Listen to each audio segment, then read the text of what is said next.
Aqui estamos de novo para mais Okay, let's switch to English.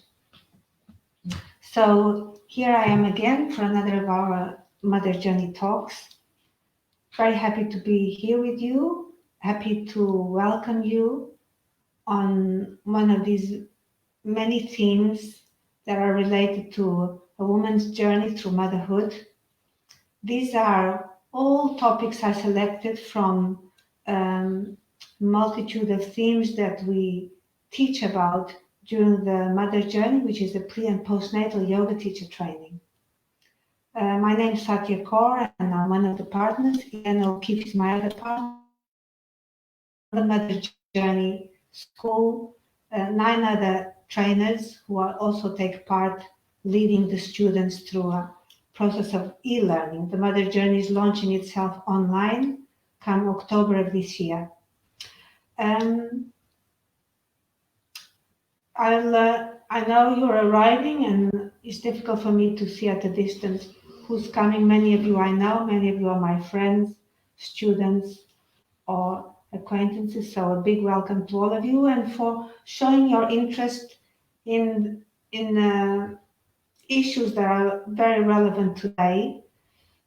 Through this pause that we've had in our lives with due to the COVID-19 crisis, we've had time to think about and reflect on what is important in our lives, what decisions we make, what we want the world and our lives to be here henceforward. So these topics are a minute contribution to those reflections. The topic for today is a natural approach to the induction of labor. I will say that, like it or not, the reality we live in very alienating times. We live times of great disconnection from the natural world. We have insulated ourselves to such an extent that we no longer know, or we no longer feel how to relate to the natural world, to other species and the elements. We also, because our mind is so prominent and so valuable, disconnected largely from our soul and from our spirit. We don't know how to listen to it. And through these times of great and more isolation and self-importance, we're largely disconnected from each other and our communities, which have broken down to some extent. And so for this reason, we're having some trouble, not only in our bodies, because we're disconnected from our bodies, because our bodies are not as fascinating as our minds, and our bodies have a language that communicates to us through silence, and we don't have much silence either. So for this reason, all the natural functions that should be easy and natural and obvious, which are for animals, other mammals, for us humans, functions of giving birth and going into labor and breastfeeding and or falling pregnant or finding a mate, all these things seem to be more difficult these days. And we can't point finger to anybody or anyone in particular. It's just a phenomena which we have to take into account. The reality is that the female body is perfectly designed to do the job of giving birth, going into labor, and feed the newborn. We know how to do it, just we lost confidence in ourselves, and then very often we resort to professionals to do it for us. I don't know what my body is doing, please, do it for me. And this is not right, because this interference and these interventions from the outside are usually not very sensitive to, let me explain it this way. Interventions from the medical approach to fixing us, we see that we have a problem, we have to be fixed, and we have to do something, force our bodies to do something that wouldn't do naturally or easily, or impose something that is very alien and foreign to us. And this causes a trauma to some extent.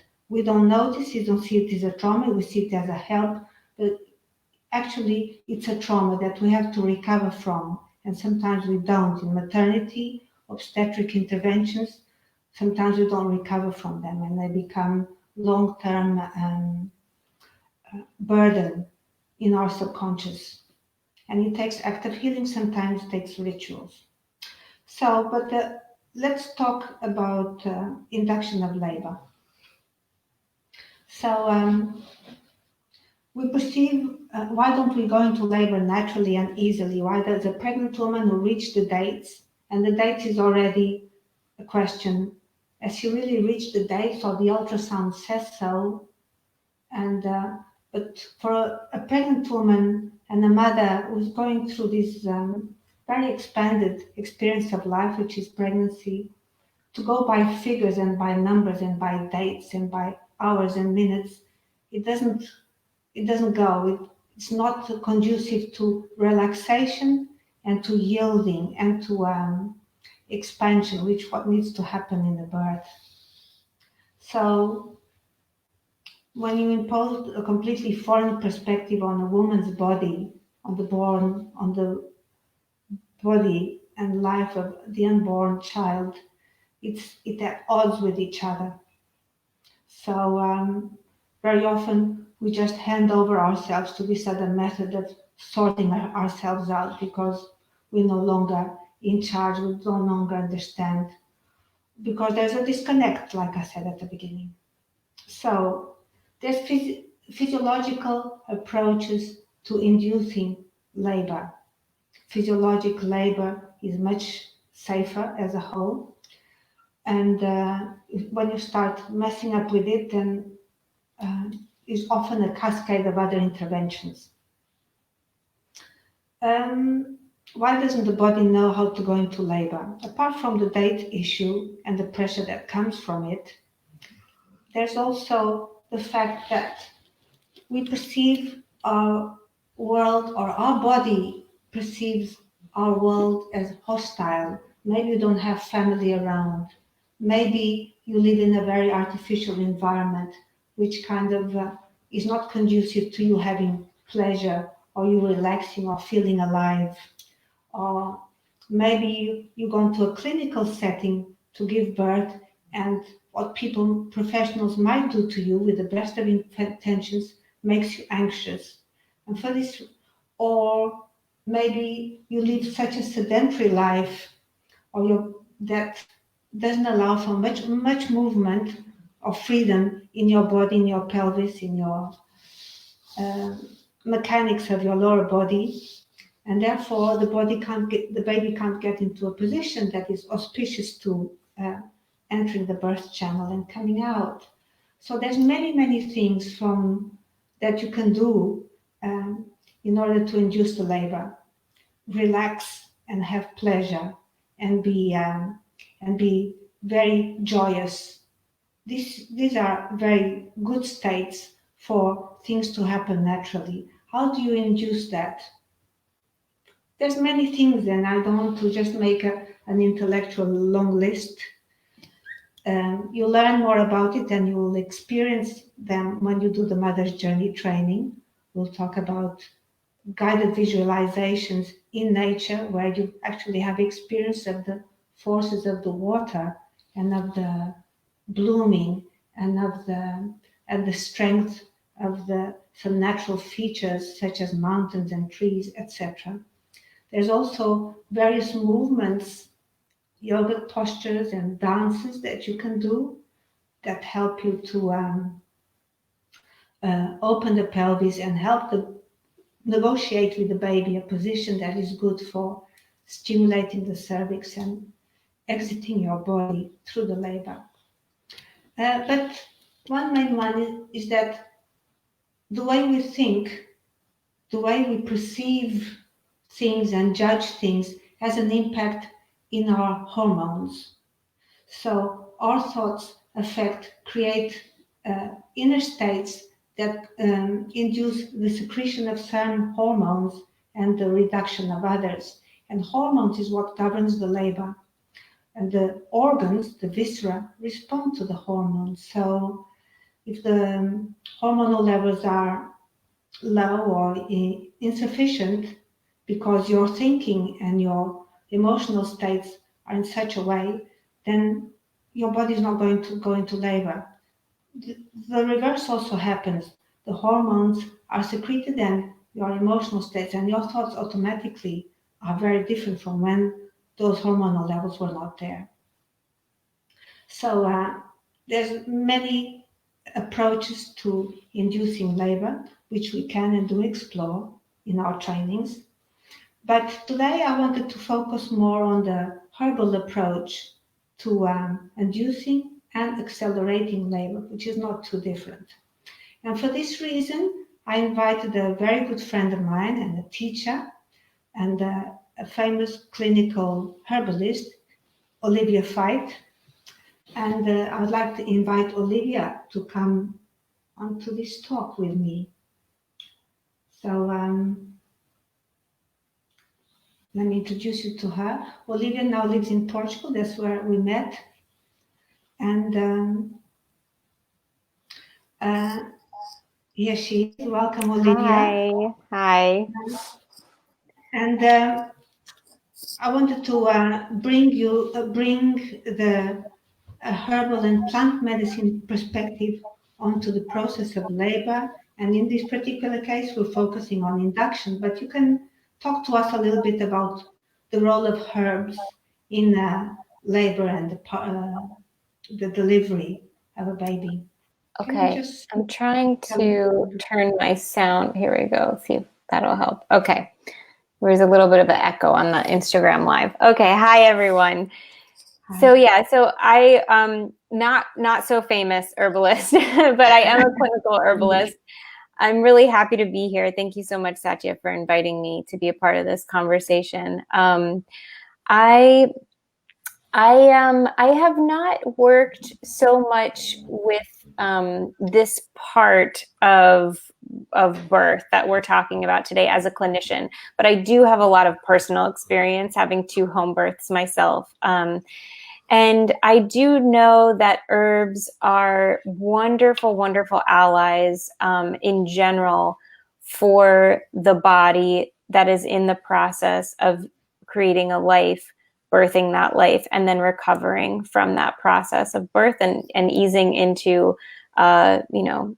lactation and all of those things. So there's many, many different phases to this, and different herbs come in handy for different phases.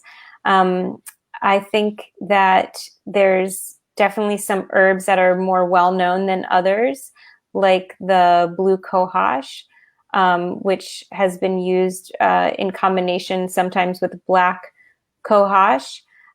These are actually the roots of 2 woodland herbs that are native to the eastern middle kind of Appalachian area of the United States.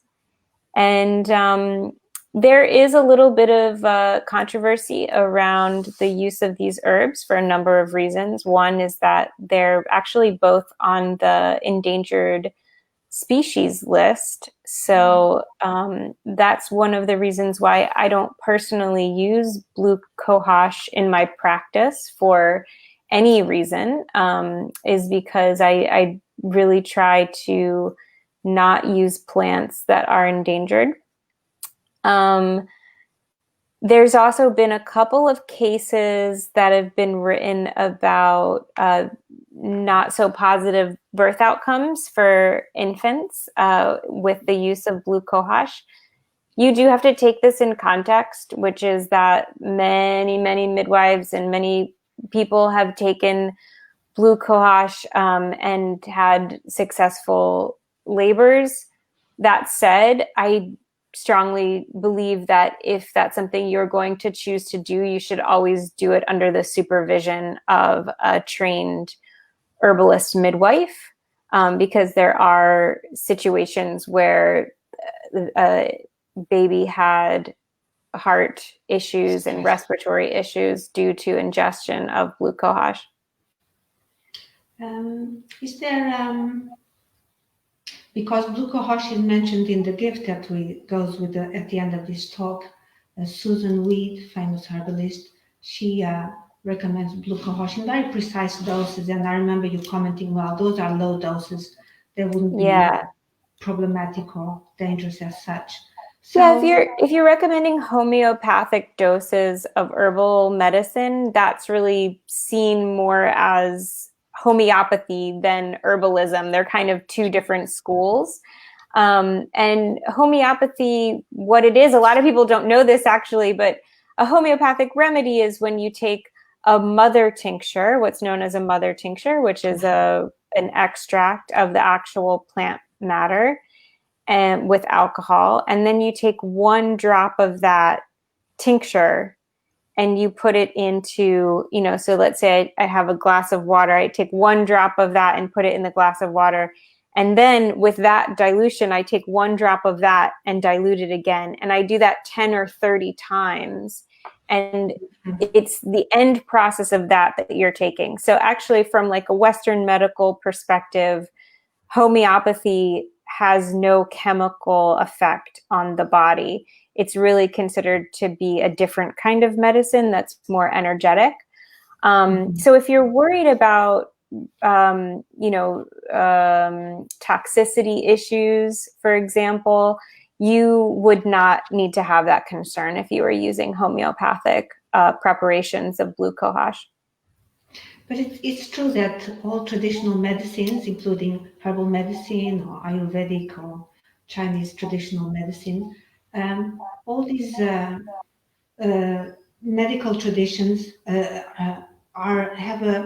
teach the body to know, for the body to do what it already knows, what it's naturally programmed to do, and it just kind of, whether it's homeopathy is very subtle, but it kind of invites the body to do what it already knows to do. It's just to unblocking something or to stimulate something that is maybe dormant or out of balance or something. Yeah, and I also wanted to mention, just listening to your introduction today, that it really is a journey. It really is. And I wanted to encourage folks who might be working with a midwife or wanting to do some of these things on their own, something safer like red raspberry leaf, for instance. I think you could take red raspberry leaf in your final stages of your pregnancy as a uterine tonic, and you don't need to have, some kind of expert there to guide you with red raspberry leaf, because it's a very safe herb. But I just wanted to say that I think it's helpful for folks to consider herbalism outside of the paradigm that we usually think of as the drug paradigm. So when we take a drug, we think of that as something that is doing something to us. And actually, that's a false idea, because drugs only inspire the body to do something that it's already capable of doing. Herbs, yes, work in a similar way, in that they're only inspiring the body to do what it already is capable of doing. At the same time, herbs are vastly more complex, energetically, chemically, spiritually, much more complex forms of medicine than a single chemical drug. So we are going to react differently to that. The human body is complex. Plants are complex. So anyone who's going to take herbal medicine, I invite you to really think of it as part of your journey, and not, I am taking this substance because I want to do this thing, but more as a relationship that you're building with the plant medicine. Interesting. Yeah. Yeah. So it's interesting what you're saying, because I invited you here. You're a herbalist, and I thought you could share some knowledge of herbs to help folks at home to get into labor before they go to the hospital. Yeah. So to reframe, well, just to reframe that, there's nothing wrong with having a goal, right? Like I would like to facilitate a natural labor. There's nothing wrong with that. All I'm saying is that that might look different than what you're expecting it to look like. And that's okay, because I think the journey of labor and the journey of birth, it really is. It's a journey. It's not going to look the same for any two people. And even two births in one person is not going to be the same. So, for example, my first home birth that I had, I didn't take any herbs until after I had already given birth. And then I took some herbs to actually help stop the bleeding. There's, motherwort is an amazing herb. I recently learned that you can actually take motherwort as what's called a partus preparator, or something that prepares the uterus for the action of giving birth. You can also use motherwort to really help the uterus clamp back down to reduce the amount of bleeding.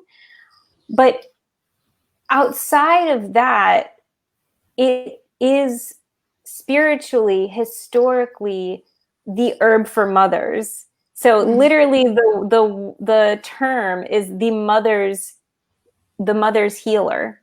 That is what motherwort means. Leonoris cardiaca. What's the Latin name for motherwort? Because there may be people here who are not familiar with that. Leonoris cardiaca is the botanical name.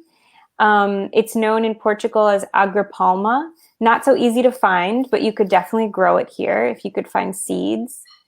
It is the mother's herb. So, as you were talking about how important it is to feel relaxed and feel joyful and feel held when you're in that process of labor, motherwort really does that for you at any stage in your life. So even if you are dealing with PMS or you're dealing with stress during a pregnancy, I would not take high doses of motherwort in your early trimesters, because it is an emmenagogue, it is a uterine stimulant. But towards the end of your pregnancy, you can start to take little sips of tea, and then as something to prepare the uterus for giving birth, you could take larger doses of it. And then after birth, it's actually a galactagogue. It's something that helps milk flow. It's a wonderful bitter herb, which helps you obtain the nutrients that you need from your food. So it's a wonderful herb. Yeah. Right. That's nice to know. What about in England, as far as natural induction of labor? I remember as a midwife what we learned, which we didn't do in hospital because it was plant, and in hospital we don't do plants. But I remember was mentioned, as the old midwives did, was the castor oil. Yeah. Can you tell us a little bit of the plant it comes from, or how it works? The castor oil comes from the bean of the castor plant. I actually don't know the botanical name of the castor plant, but it does grow here in Portugal. Ricinus, isn't it? I think so, yeah. So the castor oil is a traditional remedy for to be used as a laxative. I think is the most well-known use for it, and that's actually how it's used to induce labor. So let's say you have someone who starts to have some contractions, and then the contractions stop, and there is that point of tension there where, oh, well, if the contractions don't start up again, then we might have to give you some kind of induction in a hospital setting because everything's on the clock. Castor oil is typically used in that scenario to try to get the contractions going again.